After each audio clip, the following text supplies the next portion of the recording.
Good day, ladies and gentlemen. This is Sunny of Sunrise 75 channel, the home of educational and positive videos. Wow! Ilang araw na lang po at malapit na ang December 27, 2025.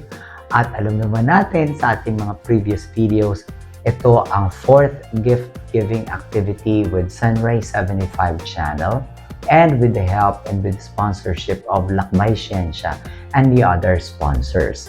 So, pang-apat na taon na po natin itong ginagawa at nakakatuwa, excited po tayo at this time dahil, mas magkakaroon ng dalawang venues. Kung dati ay isa lang ang ating ginagawa, though merong ibang mga areas na pinupuntahan din natin, pero this time, magkakaroon po ng dalawang venues. Isa dito sa aking residence and the other one ay si residence ni Ma'am Jessica dito sa Central 1 at saka sa Calacad, Antipolo City, Philippines.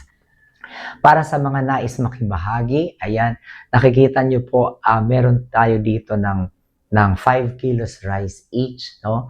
Para sa gustong humabol pa, ang ating Sunrise 75 channel ay ginagawa natin na maging channel of blessings also for other people. So, ano ang pwede ninyong maibahagi? Pwede kayong magbahagi ng rice. Yan. Actually, chinek natin, meron ng lower price naman, pero pwedeng magandang klase na 255 hanggang 270. Medyo magandang klase na po yun na bigas na pwede nating maibahagi sa kanila. Para sa mga nais din, magbahagi ng groceries, ng mga laruan para sa bata, yung mga damit, yung mga gamit ng damit for example. So yung damit pwedeng bago o kaya mga gamit ng damit na maayos pa na mga gamit ng iba o kaya ibang mga gamit, no? Mga gamit sa bahay na hindi mo na kailangan pero pwede mong ibahagi sa iba.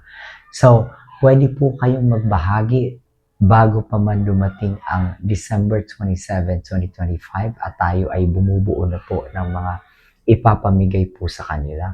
Makikita nyo rin po ang GCash number dyan sa screen para sa mga malalayo na nais makibahagi para dito sa ating 4th gift giving activity, sa ating mga nag-pledge na gusto makibahagi. Mari po kayong mag-share, no? Andyan po sa screen yung ating GCash number. Ayan, so, why are we doing this one? So, alam naman natin na ang Pasko, no, ay panahon ng pagdating. Sino ang dumating? Of course, we are being reminded by the coming of Jesus Christ, no? So, the first time He came to the world. Pero, He came to the world as a gift to save all of us, no? Sa kung ano ang ating pinagdadaanan. At ipaalam na meron tayo ng Diyos na magliligtas sa atin. So, this coming December 27, 2025, we are doing this gift-giving activity because we are also reminding na kahit gaano man kalaki or kaliit ang meron tayo, or ano man ang meron sa atin, ay pwede tayong maging regalo para din sa ibang tao. Upang sila rin ay makakilala sa ating Panginoon at maghanda sa pagdating ng ating Panginoon. Kasi at this time, hindi na yung unang pagdating na siya ay nabuhay sa sabsaban ang isang sanggol. But rather, this time, ang kanyang pagdating ay tungkol na sa second coming to judge the living and the dead.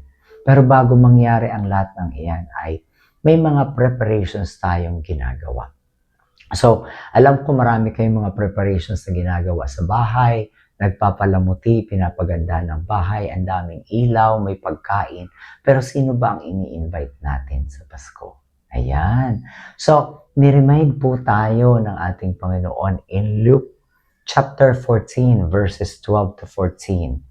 Pasensya na kung naririnig ninyo ang aking boses, medyo hindi gaanong malakas at marinig, pero sa gitna ng lahat ay tuloy po ang lahat ng ating activity at paghahanda for December 27, 2025.